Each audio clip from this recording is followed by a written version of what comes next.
J'aurais cru que mon cœur allait s'arrêter. Ma mère venait de lâcher une bombe, une de ces révélations qui vous font remettre en question tout ce que vous pensiez savoir de votre famille. Et tout ça à cause d'un simple oubli. Chérie, ton père a encore oublié son... Ma mère a une façon de soupirer, un mélange d'exaspération et de tendresse résignée que je connais par cœur. Cette fois, c'était son carnet de rendez-vous. L'objet sans lequel il se sentait perdu, le prolongement de sa mémoire défaillante depuis quelques années. J'ai failli pouffer de rire. Papa et sa manie d'oublier des trucs, c'était une vieille rengaine à la maison. Mais l'expression sur le visage de maman était différente, plus... anxieuse. « Je peux lui apporter, maman ?» ai-je proposé, en me levant de ma chaise. L'idée de faire une petite course ne me déplaisait pas. En plus, le cabinet de papa n'était qu'à une vingtaine de minutes en voiture. Elle a hésité, son regard vagabondant entre le carnet posé sur la table et moi. « Tu es sûre, ma puce?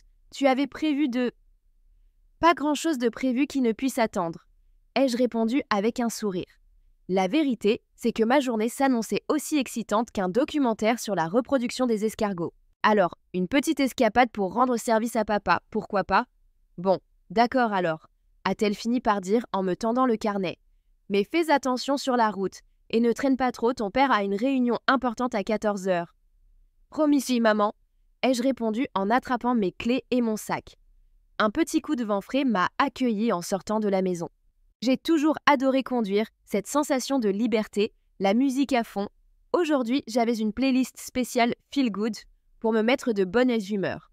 Le trajet s'est déroulé sans encombre. J'ai repensé à la mine distraite de papa ce matin au petit déjeuner. Il était plongé dans ses papiers, à moitié absent. C'est vrai qu'avec l'âge, il devenait un peu plus tête en l'air. Mais c'était notre papa, un homme bon et aimant, un peu ours parfois, mais toujours là pour nous. En arrivant devant l'immeuble où se trouvait le cabinet de papa, j'ai garé la voiture et pris l'ascenseur. Le numéro de son bureau, le 302, était gravé dans ma mémoire. J'ai toujours bien aimé l'ambiance de cet endroit, un peu feutré, avec cette odeur de papier et de vieux livres. La secrétaire de papa, Madame Dubois, une femme élégante aux cheveux toujours impeccablement coiffés, m'a accueillie avec un sourire chaleureux. « Bonjour Léa, quelle surprise! Ton père ne m'a pas dit que tu passerais. »« Bonjour Madame Dubois, il a oublié son carnet de rendez-vous ce matin, alors je lui apporte. » ai-je expliqué en lui montrant l'objet en question. « Ah, le voilà bien lui, toujours la tête ailleurs, » a-t-elle commenté en riant. « Il est dans son bureau avec monsieur... » Elle a jeté un coup d'œil à son écran. « Monsieur Lefebvre, une réunion importante, comme ta mère l'a dit. » Je ne vais pas le déranger alors. Je vais juste déposer le carnet sur son bureau, ai-je dit en me dirigeant vers la porte entrebâillée. « Attends, ma chérie, il sera content de te voir. Entre donc, je suis sûre qu'ils ont fait une pause. » J'ai hésité un instant. Je ne voulais pas interrompre une réunion importante, mais Madame Dubois insistait avec son sourire bienveillant. Alors, j'ai poussé doucement la porte. « Papa, c'est moi. » La scène qui s'est offerte à mes yeux m'a clouée sur place. Papa était assis à son bureau, mais il n'était pas seul avec monsieur Lefebvre. Une femme était assise en face de lui, une femme que je n'avais jamais vue auparavant. Elle était jeune, très jeune même, et elle tenait la main de mon père. Mon sang s'est glacé, ce n'était pas possible. Pas mon père, pas lui. Ils se sont séparés brusquement en m'apercevant. La jeune femme a retiré sa main, ses joues devenant écarlates. Papa, lui, avait l'air paniqué. « Léa, qu'est-ce que tu fais là ?» a-t-il bafouillé, sa voix tremblante. « Maman a dit que tu avais oublié ton carnet. » Ai-je réussi à articuler, ma voix à peine audible. J'avais l'impression que l'air s'était les raréfié dans la pièce. Le silence qui a suivi était pesant, insoutenable. Monsieur Lefebvre, un homme d'une 50aine d'années au visage austère, nous regardait avec une expression indéchiffrable. La jeune femme, elle, fixait ses mains, visiblement mal à l'aise. Je vais vous laisser, a finalement murmuré monsieur Lefebvre en se levant. Il a salué papa d'un signe de tête et m'a jeté un regard rapide avant de quitter le bureau. Une fois seul, le silence est revenu. Encore plus lourd qu'avant, je regardais mon père, incapable de comprendre ce que je venais de voir. Ce n'était pas le papa que je connaissais, mon héros, mon modèle. « Léa, a commencé papa, sa voix toujours hésitante. « Qui c'est ?» ai-je coupé, mon ton plus froid que je ne l'aurais cru possible. Il a baissé les yeux, visiblement incapable de me regarder en face. « C'est une collègue. » « Une collègue ? Les collègues se tiennent la main maintenant ?» L'ironie de la situation m'a presque fait rire nerveusement. Une collègue que tu tiens par la main? Papa, tu te rends compte de ce que je viens de voir? Il a enfin relevé la tête, ses yeux remplis d'une tristesse infinie. Léa, écoute-moi, ce n'est pas ce que tu crois. Ah oui? Et qu'est-ce que je devrais croire alors? Que tu étais en train de lui expliquer une nouvelle technique de comptabilité en lui tenant la main? Mes paroles étaient acerbes, chargées de la douleur et de la confusion qui m'envahissaient. Je ne voulais pas y croire, mais la scène était là, gravée dans ma mémoire. Il a soupiré, passant une main tremblante dans ses cheveux grisonnants. C'est compliqué, Léa, très compliqué. Complicated comment? Tu as une liaison? La question a claqué dans le bureau, brutale, sans filtre. Son silence a été ma réponse. Un silence assourdissant qui a confirmé mes pires craintes. Mon père, l'homme que j'admirais tant, était en train de me briser le cœur. Des larmes ont commencé à monter à mes yeux, une brûlure désagréable. J'ai serré les poings pour essayer de me contenir. Je ne voulais pas pleurer devant lui. Pas maintenant. Comment as-tu pu faire ça, papa? À maman, à nous. Ma voix était pleine de reproches, de déception. Il s'est levé et a fait quelques pas dans le bureau, visiblement mal à l'aise. Je sais que j'ai fait une erreur, Léa. Une grosse erreur. Je regrette. Tu regrettes? Tu regrettes d'avoir trompé maman? De nous avoir menti pendant tout ce temps? Ce n'est pas comme ça. A-t-il tenté de se justifier? Ah non? Alors comment c'est? Explique-moi, papa. Explique-moi comment tu as pu trahir la femme qui t'a aimé, qui a tout sacrifié pour toi et pour nous. Il s'est arrêté, me regardant avec des yeux suppliants. Je suis tombé amoureux, Léa. Je sais que ce n'est pas une excuse, mais... Amoureux? Tu es tombé amoureux d'une femme qui a la moitié de ton âge? Tu te rends compte du ridicule de la situation? Ma colère montait, alimentée par la trahison et l'incompréhension. Je ne reconnaissais plus mon père. Cet homme devant moi était un étranger. Je sais que ça te paraît fou. Fou? Papa, c'est plus que fou. C'est dégoûtant. Les mots ont jailli, empoisonnés par la rage. Il a reculé, comme si mes paroles l'avaient giflé. Son visage s'est crispé de douleur. Ne dis pas ça, Léa, tu ne comprends pas. Non, papa, c'est toi qui ne comprends pas. Tu ne comprends pas le mal que tu fais. À maman, à moi, à toute la famille. J'ai pris le carnet de rendez-vous sur son bureau et je l'ai jeté sur la table.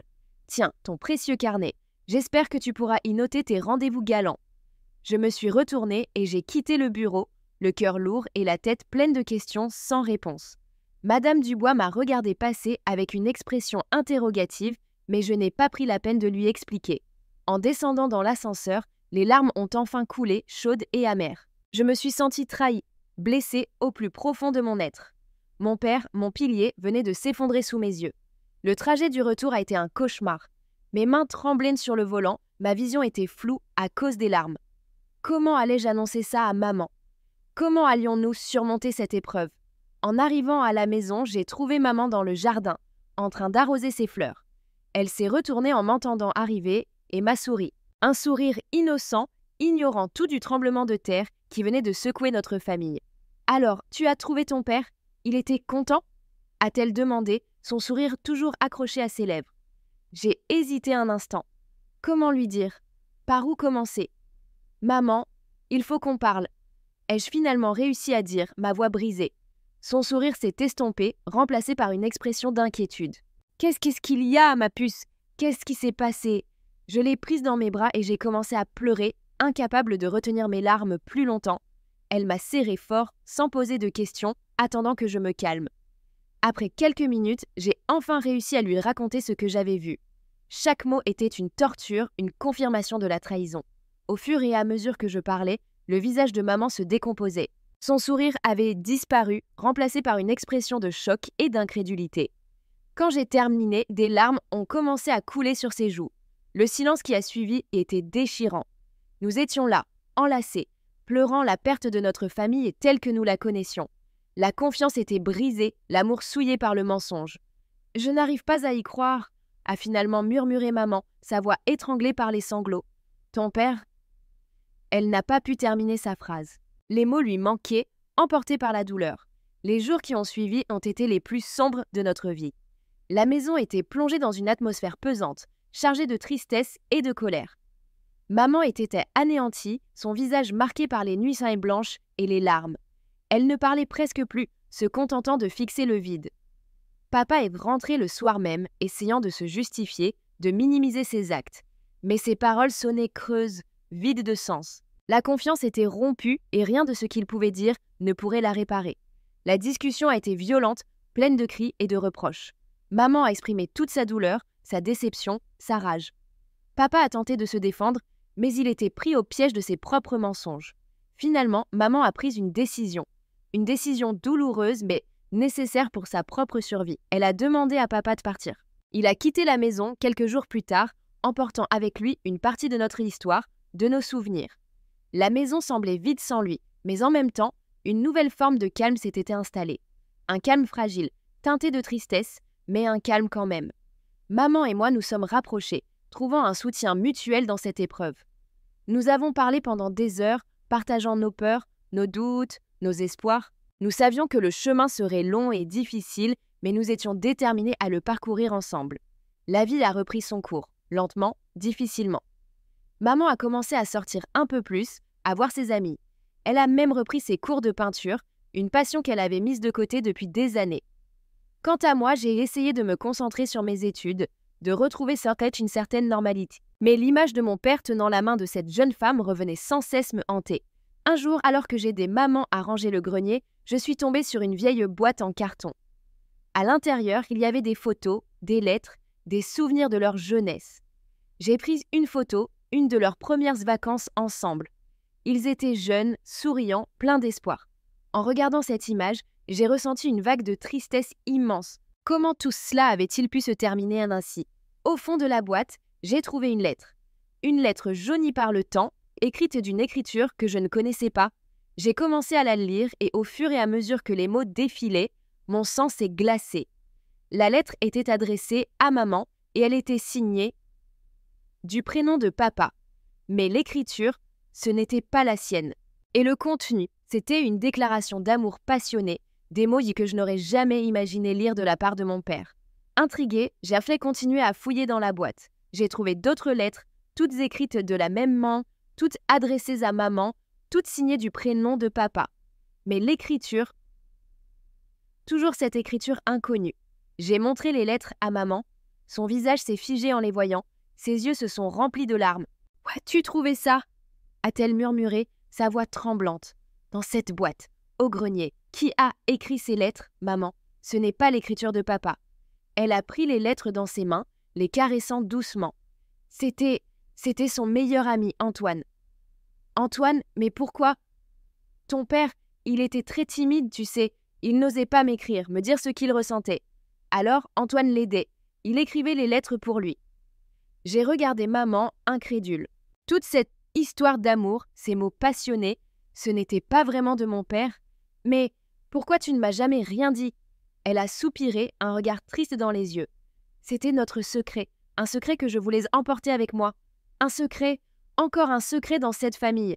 J'avais l'impression que tout ce que je croyais savoir était faux, une illusion. Et est-ce que papa savait qu'Antoine écrivait ces lettres? Oui, bien sûr, c'était leur arrangement. J'ai secoué la tête, dépassée par cette révélation. Mon père, l'homme que je croyais connaître, était en réalité un mystère. Et sa liaison, était-ce aussi une surprise?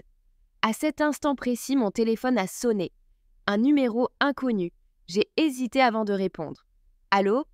Léa, c'est Antoine. » La voix à l'autre bout du fil était vieille, fatiguée. Antoine, le meilleur ami de mon père. Celui qui écrivait ses lettres d'amour. Oui, c'est moi. Et je sais ce qui s'est passé avec ton père et ta mère. Je suis désolée. Comment le savez-vous?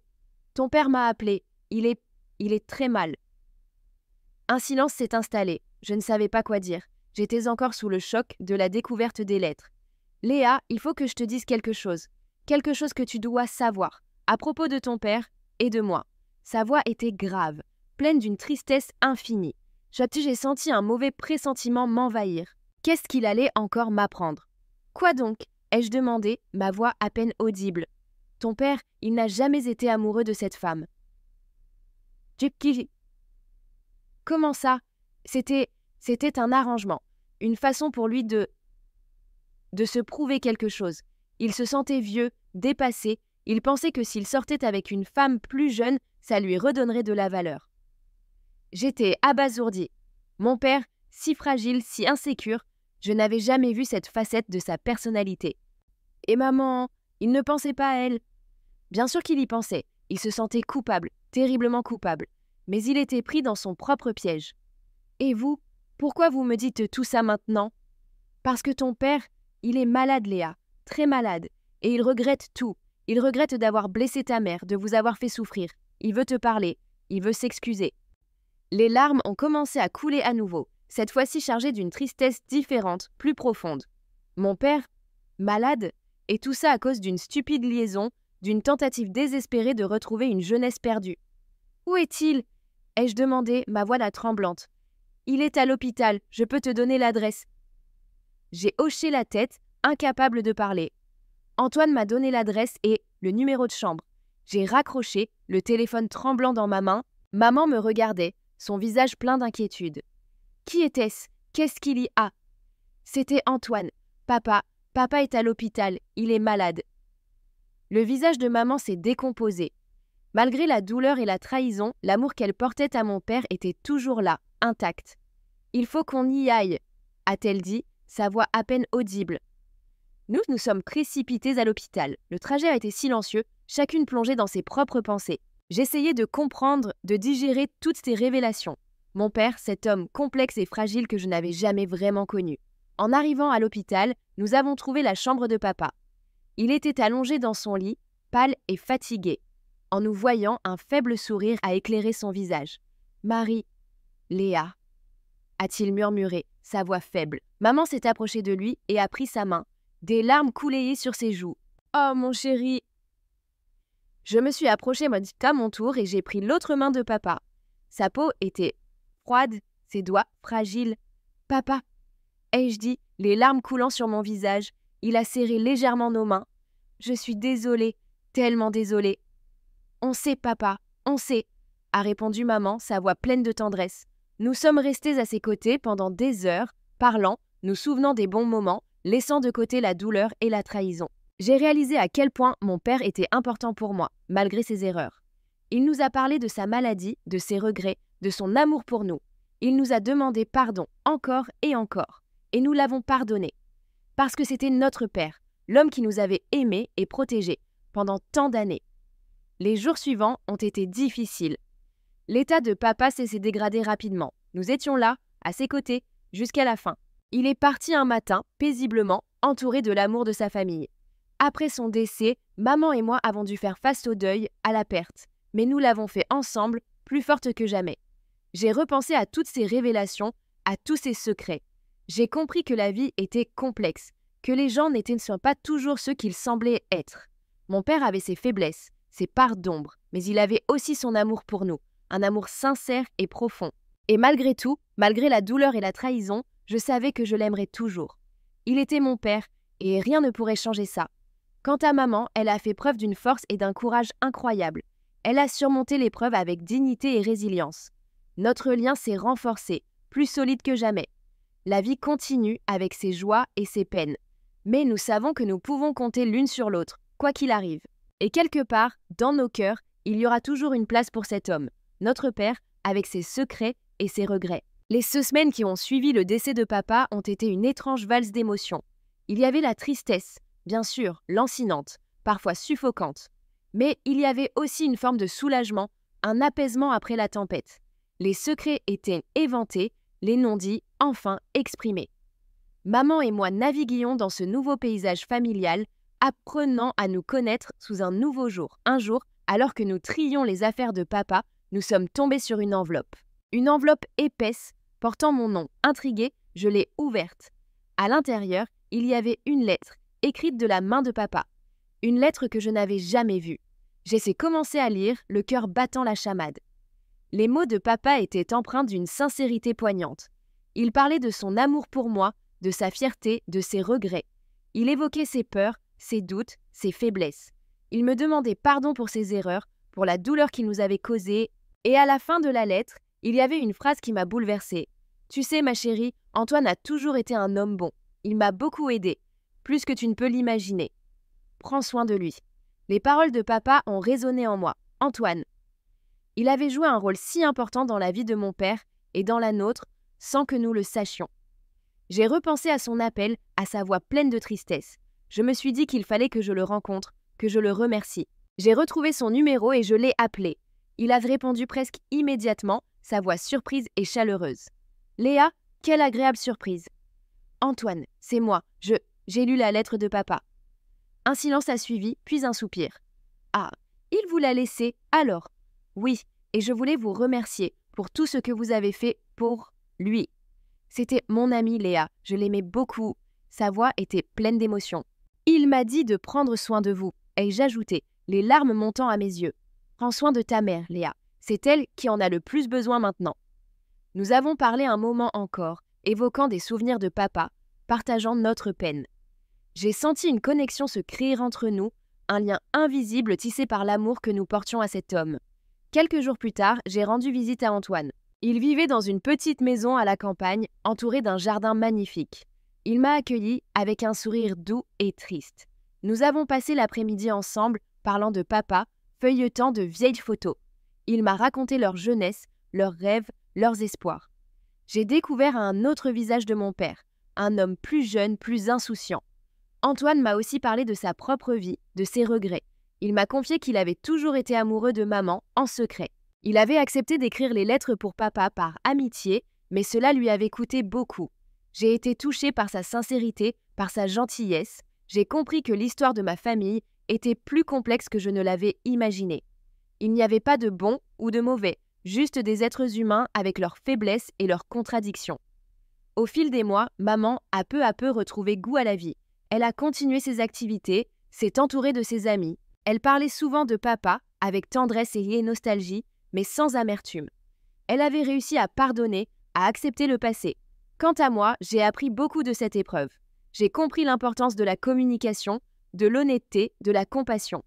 J'ai réalisé que les secrets pouvaient détruire des vies et qu'il valait toujours mieux affronter la vérité, aussi douloureuse soit-elle. Un soir, alors que maman et moi étions assises dans le salon, en silence, elle a soupiré et m'a regardée. « Tu sais, Léa, ton père, il m'aimait à sa façon. Peut-être pas de la manière dont j'aurais aimé, mais il m'aimait, et je l'aimais aussi. » Ces paroles m'ont émue. C'était la première fois qu'elle parlait de son amour pour papa depuis sa mort. « Je crois qu'il a regretté ce qu'il a fait », ai-je répondu doucement. « Oui, je le crois aussi. Et je crois qu'il aurait aimé que nous soyons heureuses. » Nous nous sommes souris, un sourire triste mais apaisé. Nous savions que la vie ne serait plus jamais la même, mais nous étions prêtes à affronter l'avenir ensemble, fortes de notre amour et de notre soutien mutuel. Quelques années ont passé. Maman a retrouvé une certaine sérénité. Elle voyage, voit ses amis, profite de la vie. Antoine est devenu un ami proche, un confident. Nous nous voyons régulièrement, nous parlons de papa, nous partageons des souvenirs. Quant à moi, j'ai fondé ma propre famille. J'ai un mari aimant et 2 enfants merveilleux. J'ai appris de l'histoire de mes parents et j'essaie de construire ma propre vie sur des bases solides, faites de confiance et d'honnêteté. Parfois, je repense à ce jour où j'ai apporté le carnet de rendez-vous oublié à mon père. Un simple oubli qui a révélé un secret et bouleversé nos vies. Mais paradoxalement, cette épreuve nous a aussi permis de grandir, de nous rapprocher, de comprendre la complexité des relations humaines.